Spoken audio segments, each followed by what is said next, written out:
the lights dimmed, the studio hushed, and the cameras rolled.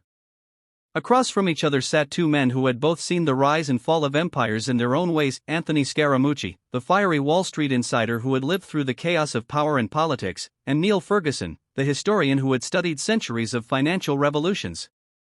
Between them lay a single question, sharp as a blade, uncertain as a storm: is Bitcoin the future of money? For Anthony, the question wasn't theoretical. He had felt the earthquakes of financial collapse. 2008 still lived in his bones like a scar. He had watched ordinary families lose homes, retirements, and futures while banks walked away with golden parachutes. He remembered the panic, the calls, the desperation of people who trusted the system, only to see it betray them. And when Bitcoin appeared on the fringes of finance, whispered about by tech dreamers and libertarians, he dismissed it at first as a joke. But then he saw it grow. Quietly, stubbornly, defiantly, until he couldn't ignore it anymore. For Niall, the question was deeper than money. History had taught him that every empire falls, and with it, every system of trust eventually cracks. He had studied gold, the birth of paper currency, the creation of central banks, and the digital revolution that had reshaped modern finance. To him, Bitcoin wasn't just about technology, it was about power. Who controls the ledger of human trust? Governments? Banks? Or, for the first time, ordinary people scattered across the globe with nothing but a string of code to connect them? The conversation began with energy. Anthony leaned forward, his voice sharp but filled with conviction. Look, Niall, the old system is broken.